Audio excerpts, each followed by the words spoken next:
नमस्कार, मैं हूं पुष्पेंद्र चौधरी और आप देख रहे हैं इंडिया वॉइस। उत्तराखंड को आर्थिक रूप से मजबूती देने वाली चारधाम यात्रा 30 अप्रैल से शुरू हो चुकी है। 30 अप्रैल को गंगोत्री और यमुनोत्री धाम के कपाट खुले। केदारनाथ धाम के कपाट 2 मई तो बद्रीनाथ धाम के कपाट 4 मई को खुल चुके हैं। लेकिन अब धामों में यात्रा व्यवस्थाओं की पोल भी खुलने लगी है। जिन अधिकारियों को जिम्मेदारी दी गई वो अपनी जिम्मेदारी निभाने में नाकाम नजर आ रहे हैं। तो अब खुद मुख्यमंत्री पुष्कर सिंह धामी ने कमान अपने हाथों में ले ली है और खुद मोर्चा संभाल लिया है। सीएम धामी ने मॉनिटरिंग के साथ साथ अधिकारियों को भी दिशा निर्देश देने शुरू कर दिए।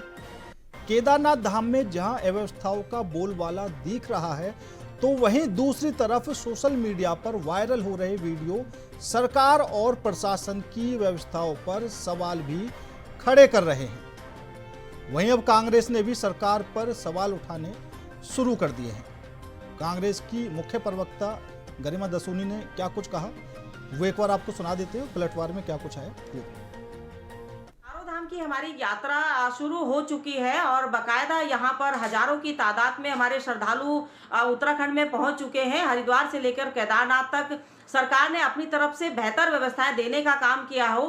मैं अगर भोजन की बात करूं, पानी की बात करूं या पार्किंग की बात करूं, वाहनों की बात करूं, कन्वेंस की बात करूं, हेली की बात करूं, मंदिर में दर्शन करने के लिए भी जो हमारी लाइन है उसको जाने के लिए भी वहां पर तमाम व्यवस्थाएं हैं।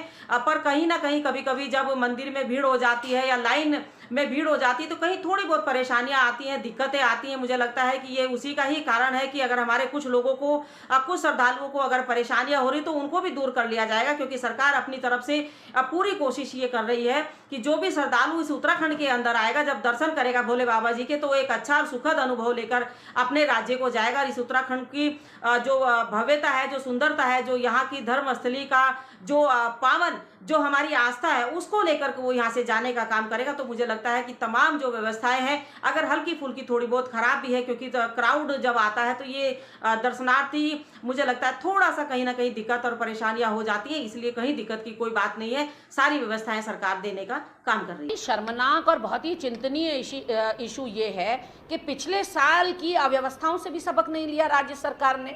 आप देखिए कि राज्य गठन के बाद ऐसा पहली बार हुआ पिछले वर्ष कि न मृतकों की संख्या बाहर निकल के आई, न बीमार लोगों की, न मलबे में बह जाने वाले लोगों की, न पशु और मवेशी जिनका नुकसान हुआ, न संपत्ति के नुकसान का ब्यौरा सामने आया।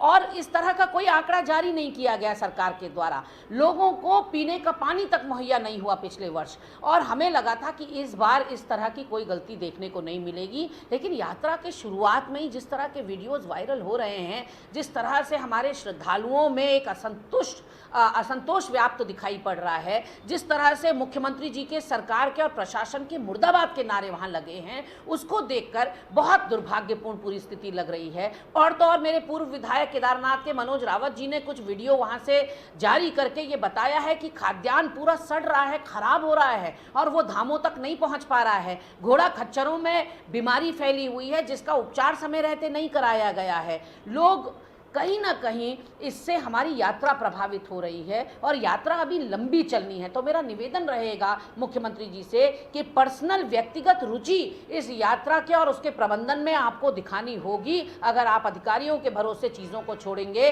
तो फिर ढाक के 3 पात वाली स्थिति हो जाएगी। और आज इसी मुद्दे पर करेंगे चर्चा में शामिल होने के लिए हमारे साथ भारतीय जनता पार्टी से सुनीता विद्यार्थी जी हैं। मैम, आपका बहुत बहुत स्वागत है। आशीष नौटियाल जी कांग्रेस की तरफ से हैं। सर, आपका भी बहुत बहुत स्वागत है। सुनीता जी, सबसे पहला सवाल आपका ही रहेगा, क्योंकि चारधाम यात्रा शुरू होने से पहले सरकार लगातार बड़े बड़े दावे कर रही थी, तैयारियों को लेकर, व्यवस्थाओं को लेकर। लेकिन अब जिस हिसाब से सोशल मीडिया पर भी तस्वीरें देखने को मिल रही हैं, वो जो भारी भीड़ दिखाई दे रही है, कहीं ना कहीं जो श्रद्धालु हैं वो असंतुष्ट नजर आ रहा है। देखिए, चारधाम की यात्रा जो है वो बहुत ही सही तरीके से हमने व्यवस्थित पूरे तरीके से हम लोग कर रहे हैं। लेकिन अभी जो जिस प्रकार से कांग्रेस के, मैं मनोज रावत जी को भी सुन रही थी, उनका भी एक जिस तरीके से उन्होंने यहाँ की छवि को धूमिल करने का जो प्रयास किया है, ये साफ तरीके से पहले ही सचेत कर दिया गया था कि किसी भी प्रकार की फोटोग्राफी और कोई भी पुष्पेंद्र जी, इस तरीके के जो वीडियोस हैं वो लेने के लिए मना किया गया था। लेकिन फिर भी वहाँ पे, क्योंकि क्या होता है, जब आपको दर्शन करने होते हैं तो लाइनें जो है वो प्रॉपर तरीके से लगाई जाती हैं, लेकिन अगर आपको एक साथ में ही अंदर घुसना है और वहां पे अव्यवस्था करनी है तो उसके लिए आप सरकार को जिम्मेदार नहीं ठहरा सकते हैं। संयम रखना होता है। और मंदिर में जिस तरीके से हमने थोड़ी बहुत चीजें जो सामने आई, देखिए हर जगह ऐसा होता है कि जब द्वार खुलने होते हैं तो सभी उत्सुक होते हैं, सभी श्रद्धालुओं में एक ऐसा उत्साह होता है कि हम सबसे पहले दर्शन करें। तो वहां पे थोड़ा सा जो मिसमैनेजमेंट मैं कहूंगी कि अगर कहीं पे छोटी मोटी चीजें भी हुई हैं तो देखिए इन चीजों का बतंगड़ नहीं बनाना चाहिए। ऐसे कार्यकलापों से जो है प्रदेश का नाम धूमिल होता है और प्रदेश के जिस तरीके से ये बातें बना के, और कांग्रेस पार्टी तो मैं कहती हूँ कि 10-15 दिन पहले से ही तैयार हो गई थी कि हमें विरोध में ही बातें करनी है। उनको फर्क ये नहीं पड़ता है कि ऐसा करने से हमारे यहाँ पे उत्तराखंडियों की आर्थिकी पे क्या असर पड़ेगा, लोग यहाँ से क्या यादें लेकर जाएंगे। ये बहुत ही निंदनीय है, क्योंकि इस तरीके की बातें करना, हम बाकी स्थानों में भी कई बार विजिट करने जाते हैं, हर जगह कुछ ना कुछ हम लोगों को चीजें रहती हैं और वो फॉर द टाइम बीइंग होती है, लेकिन उस चीज का इतना बतंगड़ बनाना और ये मैसेज देना कि यहाँ पे तो ये प्रॉब्लम्स हैं, ये अव्यवस्था है, ये बहुत ही निंदनीय है। नहीं, बिल्कुल सुनीता जी, और शुरू से ही जो कहा जा रहा था कि टोकन प्रक्रिया शुरू रहेगी और उसी हिसाब से श्रद्धालुओं को उतनी ही संख्या में आगे भेजा जाएगा, लेकिन यहाँ आपने खुद स्वीकार किया कि कहीं ना कहीं जो मैनेजमेंट था उसकी तरफ से ये छोटी मोटी जो चूकें हैं वो हुई हैं। आशीष नौटियाल जी, क्या कुछ कहेंगे? क्योंकि अभी सुनीता जी ने कहा कि कांग्रेस बातों को बढ़ा चढ़ाकर पेश कर रही है, बतंगड़ बना रही है बेवजह। देखिए, वीडियो जो आए हैं, ये वीडियो तो हम सब देख रहे हैं और हमने तो बनाए नहीं वीडियो, यात्रियों ने वीडियो बनाए हैं। जो यात्री आ रखे थे उनको जब समस्याएं हुई, किस तरह चिल्ला रहे थे और भाजपा मुर्दाबाद के नारे लगा रहे थे, धामी मुर्दाबाद के नारे लगा रहे थे। हमने आज से नहीं, कई दिन हो गए हैं, मैं हर बार आज से लगभग 15-20 दिन पहले से हर चैनल में यही डिबेटें चल रही थी चार धाम यात्रा को लेकर। और मैं जब डिबेट में जाता था तो मैं यही उनको बोलता था, मैंने कहा यार अभी से तुम ये डिबेटें कर रहे हैं तो अभी हम क्या बोले, अभी तो शुरू भी नहीं हुई, बोलने की कोई चीज ऐसी है कि मैं पहले ही बुराई क्यों करूँ। तो ये हो सकता है, बहुत अच्छी व्यवस्थाएं होंगी, हम चाहते थे व्यवस्थाएं अच्छी होनी चाहिए। देखिए, पहले किसी चीज को सब शुरू नहीं हुआ मैं कहना शुरू करता तो गलत था, लेकिन आज जब व्यवस्थाएं देखी तो आज तो बोलना पड़ेगा। क्या बोले? अच्छा, आप कैसे बोले कि बहुत अच्छी व्यवस्था है वहां पर, कैसे बोले आप बताएं? ये बोल सकते हैं हम? जो स्थिति वहां की बनी हुई है, लोग इतना नाराज हैं। अगर आपने, इनको पता है भाजपाइयों को, इन्होंने खुद बोला कि इस बार रिकॉर्ड टूटने वाला है, इतने लोग आने वाले हैं। इन्होंने बोला, मैंने तो नहीं बोला, हमारी पार्टी ने नहीं बोला। जब आपको पता है रिकॉर्ड टूटने वाला है, इतने लोग आने वाले हैं, तो उनकी क्या व्यवस्था है तुम्हारे पास? उनकी आप ऐसी थोड़ी कि बेमतलब में बैठे बैठे अपनी पीठ थपथपा देंगे और कह रहे हैं छोटी मोटी बातें होती रहती हैं। अरे आपके लिए तो जम्मू कश्मीर में इतना बड़ा कांड हो गया, वो बड़ी छोटी मोटी बात है। आप उसके बाद जो है अपने उस पर चले जाते हैं चुनाव प्रचार में। आपके लिए बड़ी बात है कौन सी? आपके लिए बड़ी बात है कौन सी? आप बताए ना, आपने किस तरह क्या कर रहे हैं? आप लोग चार धाम की व्यवस्था नहीं कर पा रहे हैं, जबकि इतना लंबा समय हो गया। अब इसकी ड्यूटी लगा दी, उसकी लगा दी, सबकी लगा दी, अब मुख्यमंत्री ने अपनी लगा दी। मतलब इतने झूठे और बेईमान लोग हैं। कौन सी व्यवस्थाएं कर पाए देश के अंदर या राज्य के अंदर, बताएं जिस व्यवस्था में खामी ना हो। जब आपको पता है आपके घर की कैपेसिटी 500 लोगों की है और आपने 2000 लोग बुलाए तो खाना तो कम पड़ेगा ही पड़ेगा। अगर आप पे व्यवस्थाएं नहीं थी तो आपने ऑनलाइन रजिस्ट्रेशन लिया क्यों? इतना आपने ऑनलाइन रजिस्ट्रेशन लिया, आप ऑफलाइन रजिस्ट्रेशन कर रहे हैं। और वहां में बताओ, जहाँ चार धाम में लोग अपनी मुरादें पूरी करने के लिए भगवान से प्रार्थना करने आते हैं कि प्रभु हमारी मुरादें पूरी करना, वहाँ भाजपा को गाली देके जा रहे हैं। अरे कहीं ना कहीं आप भी हमारे भाई बहन है, हमें बुरा लगता है अगर कोई आपको गाली देगा, हमें भी अच्छा नहीं लगेगा। हम तो चाहते हैं व्यवस्था अच्छी हो और अच्छी होनी चाहिए थी, लेकिन आपने जो, चलो शुरुआत से ही आपने गुल खिला दिए, लेकिन अब तो देखो और समझो, ये समस्याएं नहीं आनी चाहिए।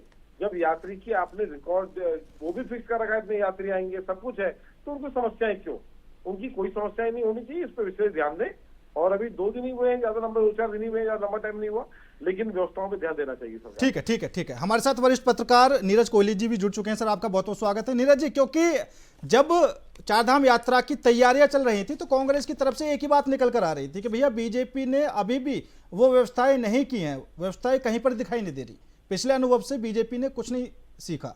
और अब जो तस्वीरें निकलकर सामने आ रही हैं, अगर सोशल मीडिया की बात करें, वहां पर जो भीड़ की तस्वीरें दिखाई दे रही, तो आपको क्या कुछ लगता है कि क्या वाकई व्यवस्थाओं में कुछ ना कुछ कमी रह गई? प्रशांत जी, देखो, चारधाम यात्रा में दो तीन तरह की चीजें हैं मेन मुख्य। एक तो ये है कि पहले मैं जितने भी जो हमारे तीर्थ यात्री हैं, श्रद्धालु हैं, चार धाम पे आने वाले, उनका हम हृदय से स्वागत तो करते हैं, बिल्कुल, लेकिन एक चीज हमारे श्रद्धालुओं को और यात्रियों को भी समझनी होगी कि उत्तराखंड बड़ा विषम परिस्थितियों वाला प्रदेश है। यहाँ की भौगोलिक परिस्थितियां बिल्कुल जो और तीर्थ धाम है उनसे बिल्कुल अलग है। हाँ। इसलिए यहाँ व्यवस्थाएं बनाने में सरकार को बड़ी चुनौती साबित होता है। तो हम अगर जब घर से यात्रा करने के लिए निकले तो ये सोचें कि हम तीर्थ यात्रा करने जा रहे हैं, सैर सपाटा करने नहीं जा रहे। बिल्कुल, क्योंकि दोनों चीजों में बहुत बड़ा बेसिक अंतर है। हाँ। तीर्थ यात्री जब यात्रा पे जाता है तो एक बात अलग होती है, भाव अलग होता है, सारी चीजें अलग होती हैं। और जब हम सैर सपाटा के लिए जाते हैं तो बहुत सारी उम्मीदें, अपेक्षाएं हमारी बिल्कुल अलग टाइप की होती हैं। तो पहले तो ये सोचना होगा कि हम जाएंगे वहां पर तो हमें कहीं ना कहीं बहुत तरह की दिक्कतें, परेशानियां आएंगी दर्शन में। हाँ। ये मन में पहले माइंडसेट करना चाहिए इस तीर्थ यात्री को, खास तौर पे उत्तराखंड जैसे प्रदेश में आने के लिए। दूसरी बात बिल्कुल व्यवस्थाओं की बात है। मैं पहले भी आपके साथ बहुत सारी डिबेट होगी, अलग अलग चैनल पे आजकल चारधाम यात्रा पे बात चल रही है। हम एक ही बात कह रहे हैं सरकार से कि आपने पूरी ताकत लगा रखी है व्यवस्थाओं को बनाने में, और आपको ये भी अनुमान है कि आप खुद, सरकार इस बात का दावा भी कर रही है कि अपार संख्या में श्रद्धालु आ रहे हैं चारधाम पे। तो उसके अनुरूप जो है हमें व्यवस्थाएं बनानी है। व्यवस्थाएं बनाने में कहाँ दिक्कत है कि जो हमारे पांचों धाम है, गंगोत्री जी, यमुनोत्री जी, बद्रीनाथ जी, केदारनाथ जी और हेमकुंड साहिब जी, वहां की जो कैरिंग कैपेसिटी है, जो होल्डिंग कैपेसिटी है, धारण क्षमता है, मैं पहले दिन से कह रहा हूं कि उसके अनुरूप हम ऐसी व्यवस्था बनाए कि एक दिन में कितने श्रद्धालु दर्शन कर सकते हैं। राइट। उनका बकायदा टोकन सिस्टम और ग्रुप सिस्टम हो कि एक ग्रुप में कितने लोग यात्रा करेंगे। दिक्कत कहाँ आ रही है? दिक्कत आ रही है भीड़ को नियंत्रित करने के लिए, क्योंकि व्यक्ति का जो धैर्य है, पेशेंस है, वो पेशेंस की शक्ति आजकल इतनी नहीं है। जब लंबी लंबी लाइनें लगेंगी, 3-4 किलोमीटर लंबी लाइनें लगेंगी, भीड़ होगी और घंटों लगेंगे दर्शन करने के लिए, व्यवस्था डोलेगी। पुलिस प्रशासन जिसको उतना नियंत्रित नहीं कर पा रहा है। और जो भी हम खामी और कमियां देख रहे हैं शुरुआती दिनों में, जो वीडियो वायरल हो रहे हैं, वो इसी तरह के हो रहे हैं कि लोग परेशान हो रहे हैं। दिक्कत हो रही है लोगों को कि लोग खड़े हुए हैं घंटों तक, उनका नंबर नहीं आ रहा। तो ये व्यवस्था अगर आप बना लो तो मुझे लगता है कि सारी चीजें हो जाएंगी कि एक दिन में 5,000 आदमी, 10,000 आदमी एक धाम पे दर्शन करेंगे। एक सिस्टम बन जाए तो आदमी को पहले माइंड सेट हो जाएगा कि भाई क्यों में लगने की बात ही नहीं है, क्यों में उतने लोग लगेंगे जितने दर्शन कर पाएंगे। तो यहाँ मुझे लग रहा है कि दिक्कत आ रही है। सबसे बड़ी बात जो है ना, इसको व्यवस्था को थोड़ा बनाना होगा। बिल्कुल सुनीता जी, बात कहीं ना कहीं वही आ जाती है कैपेसिटी के हिसाब से, क्योंकि अगर तीर्थयात्री घर से निकले हैं दर्शन करने के लिए, ये तो लाजमी है कि कहीं ना कहीं उनको थोड़ी सी परेशानी तो झेलनी ही पड़ेगी। अगर आप भगवान के दर्शन करेंगे तो थोड़ी समस्या तो आएगी। लेकिन जो सबसे बड़ी बात अभी नीरज कोहली जी ने कही कि कैपेसिटी उतनी ही संख्या में तय करें जो पूरे दिन में अच्छे से दर्शन हो जाए। बिल्कुल, देखिए पुष्पेंद्र जी, सबसे पहले हम सभी को ये समझना होगा कि हम लोग दर्शन करने आए हैं, कोई ब्लॉगिंग करने नहीं आए हैं और ना ही किसी ट्रिप पर हैं। तो यहाँ पर आपको संयम भी रखना होगा, सहयोग भी करना होगा और शांति से, क्योंकि देखिए आप भगवान के धाम में हैं और धामों के दर्शन करने के लिए आपने अपने जीवन का बहुमूल्य समय निकाला है, तो उसको सही तरीके से यूटिलाइज करना भी श्रद्धालुओं का कर्तव्य होना चाहिए। सरकार को सहयोग करिए। अगर वहाँ पे जिस प्रकार से जो व्यवस्था खड़े होने की वहाँ थी, आपने देखा कि कुछ श्रद्धालु जो हैं वो फांद के जो है उसको क्रॉस कर रहे थे बैरिकेडिंग को। तो यहाँ पे खुद ही अगर आप व्यवस्था फैलाएंगे तो फिर बाध्य हो जाएंगे हम कि फिर आपकी 5-6 किलोमीटर की लाइनें लगनी शुरू हो जाएंगी। तो फिर ये चीजें जो है देखिए दिक्कत पैदा करती हैं।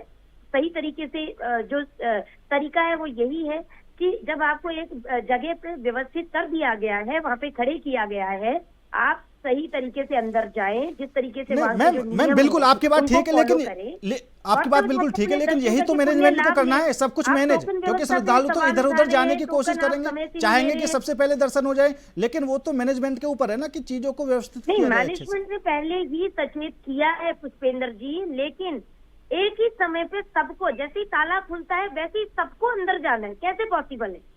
और फिर उसके बाद आप ब्लॉगिंग कर रहे हैं, वहां से छवि खराब कर रहे हैं, तो आपके उन धामों के दर्शन करने का क्या फायदा हुआ जब आप वहीं का बदनामी कर रहे हैं। आप थोड़ा सा ये सोचिए, आपका जमीर इन चीजों को अलाउ करता है।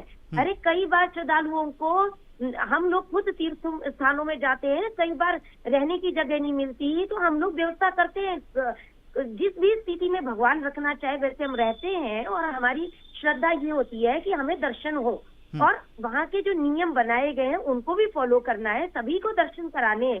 लेकिन आप टोकन व्यवस्था पे सवाल उठा रहे हैं, आप लाइनों पे सवाल उठा रहे हैं, फिर आप कह रहे हैं अपने लोगों को दर्शन करा रहे हैं, जबकि पुष्पेंद्र जी वहाँ पे किसी को कोई प्रोटोकॉल नहीं दिया गया है। और साफ तरीके से, क्योंकि हर व्यक्ति वहाँ पे इम्पोर्टेंट है, हर श्रद्धालु जो वहाँ आए हैं वो हमारे लिए भगवान स्वरूप है, क्योंकि उनके आने से, उनके दर्शन करने से मेरे उत्तराखंडियों को रोजगार मिल रहा है, मेरे उत्तराखंड का नाम हो रहा है, और हमारे धामों में आए हैं, हम उनके स्वागत में उनके लिए समर्पित है। लेकिन थोड़ा सा आपको, और ये कांग्रेस पार्टी को भी मैं कहना चाहूंगी कि देखिए, सनातन विरोध करना एक लिमिट तक ठीक है, जिस हिसाब से आपके नजरिया है और आज तक रहा है, लेकिन इतना भी मत कर दीजिए कि आपको गिल्ट होना शुरू हो जाए और फिर आप ऑन एयर के बाद सोचे कि नहीं ये तो मैंने कुछ ज्यादा ही बोल दिया। तो वो चीजें नहीं करनी चाहिए, और खाली तमाशा नहीं बनाना चाहिए इन चीजों का। ठीक है सुनीता जी। आशीष नौटियाल जी, इतना भी विरोध मत कीजिए कि आपको खुद ही गिल्ट महसूस होने लगे बाद में। पुष्पेंद्र जी बड़ी अच्छी बात बताई।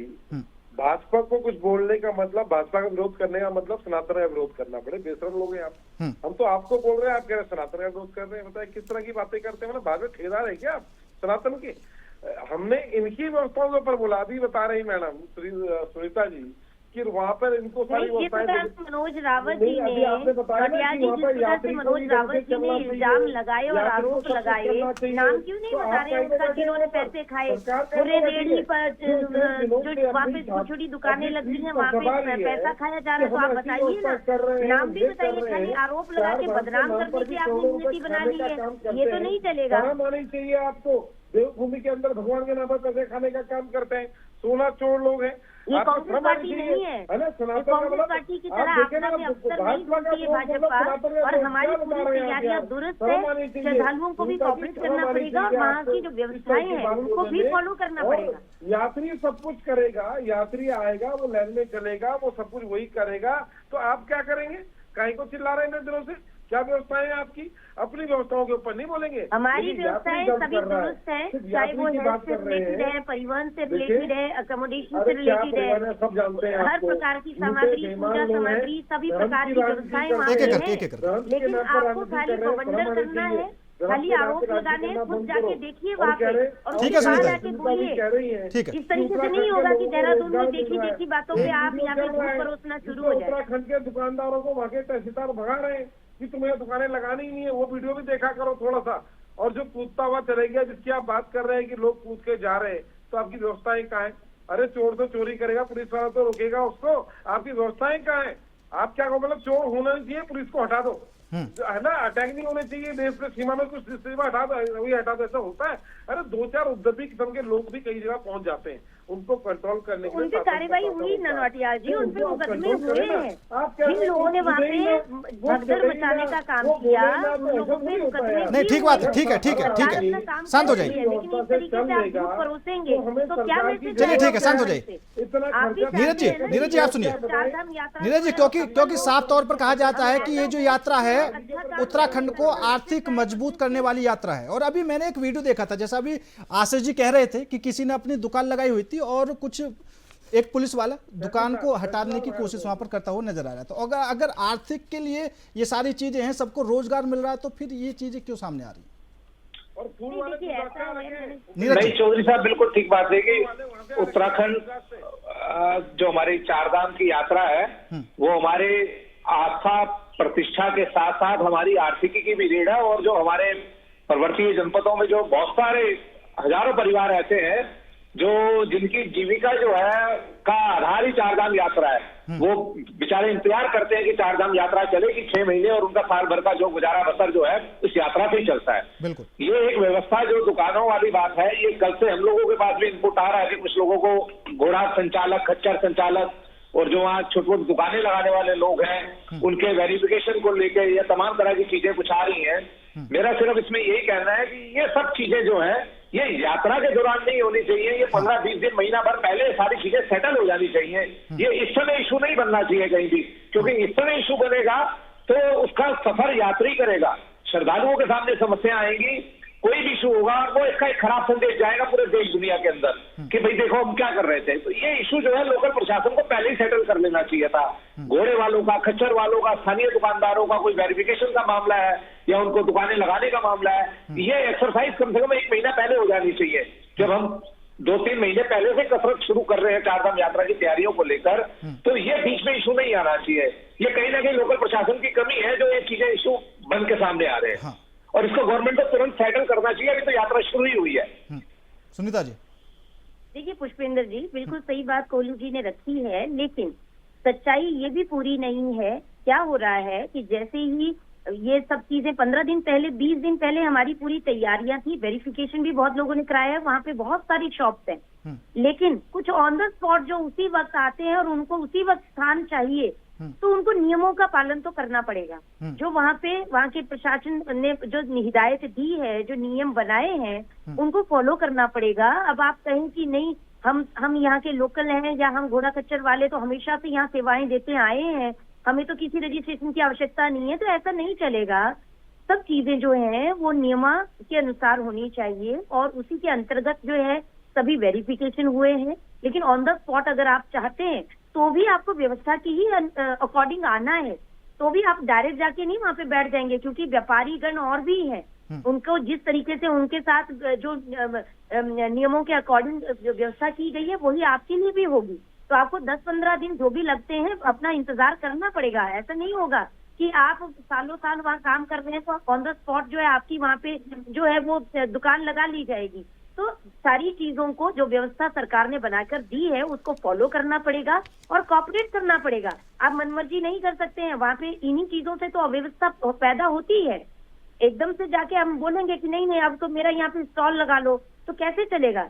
तो उसको जो व्यवस्था बनाई गई है उसी के अकॉर्डिंग सारी चीजें करनी है।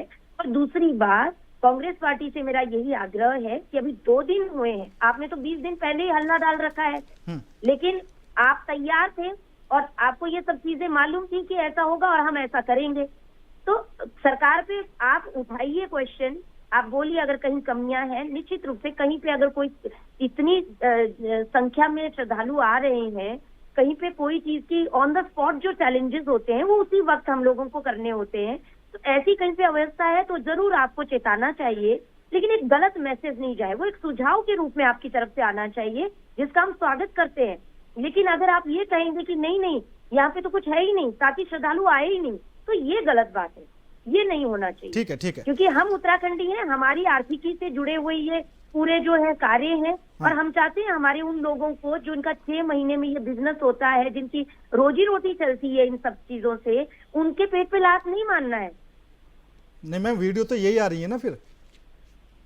नहीं, वीडियो में देखिए, अब वीडियोग्राफी आपने जो कहा कि पहले रजिस्ट्रेशन कराना पड़ेगा, ये सारी चीजें होंगी, चलो ठीक है। अगर कोई पहले से ही अगर कोई वहां पर स्थानीय निवासी है, उसकी दुकान है, तो ऐसे में कौन सा रजिस्ट्रेशन करवाएगा? ठीक है, आशीष जी। सुंदर जी, अभी आरती की बात कर रहे हैं, उत्तराखंड की आरती की इनको चिंता है, और वहाँ पर उत्तराखंड के अंदर कोई ऐसा नहीं है जो वहाँ मंदिर को सजा सके, वहाँ फूल लगा सके। आपने देखा एक वीडियो और भी चल रहा है आजकल, वो कई महिलाएं हैं जो कह रही है, अब इतनी महिलाएं जो है गुजरात से आई है फूल लगाने के लिए। अब वो वीडियो सच है कि झूठ, ये तो सुनीता जी को पता होगा। आप फूल लगाने झूठ मत बोलिए, झूठ मत परोसिए इतना। हर चीज के लिए आपको एक ही जगह को इंडिकेट करना, ये गलत बात है। आपको वीडियो दिखा सकता हूँ जिसमें गुजरात से वीडियो आप ही देखिए और लेकिन उससे हमारे उत्तराखंडियों का नुकसान नहीं होना चाहिए, पहली बात। क्योंकि आप करते रहिए खेल। नहीं आशीष जी, अगर वीडियो की पुष्टि हो तो ही ये बात कहना। आपने भी देखा होगा पुष्पिंदर जी, वो वीडियो आपने भी अगर सोशल मीडिया देखा हो। नहीं, अभी मैंने लगाने का ठेका जो गुजरात वालों को दे रखा है, मतलब उत्तराखंड सब कुछ आपने तो ये ठान लिया है, उत्तराखंड बिजली वालों को मिला और ठेका। उत्तराखंड का जो गरीब दुकानदार गली किनारे बिजली वालों को थोड़ी ना देना है, भारतीयों को देना है। उसे भगा रहे बिजली वालों का ठेका नहीं ले रखा हमने। बड़े बड़े वहाँ भी इटली से नहीं बुलाने हमने फूल माला वाले। अगर माल ये सस्ता कान खोल के बिकेगा सुन लीजिए तो कि इनसे इटली महंगा वालों का होटल राज खाना नहीं कौन चलेगा खाएगा? यहाँ पे। इनको तो भारतीयों महंगा का होटल खुलाना है। भारतवर्ष में बाहर भारतीयों के का लोगों को कारोबार देना अधिकार है। है। ठीक है, ठीक है, ठीक है, ठीक है, ठीक है, सर। नियम अगर कोई आता है तो चलिए ठीक है, आप- आशीष जी, सुनीता जी और नीरज कोहली जी, समय कम है, आप तीनों ही मेहमानों का बहुत बहुत धन्यवाद मेरे साथ इस खास चर्चा में जुड़ने के लिए। तो चारधाम यात्रा जारी है और कुछ फिलहाल समस्याएं जरूर देखने को सामने आ रही हैं, लेकिन सीएम धामी ने भी अधिकारियों को दिशा निर्देश दिए हैं और आगे के लिए यात्रा मंगलमय होगी। फिलहाल मेरे साथ इस खास प्रोग्राम में इतना ही। नमस्कार।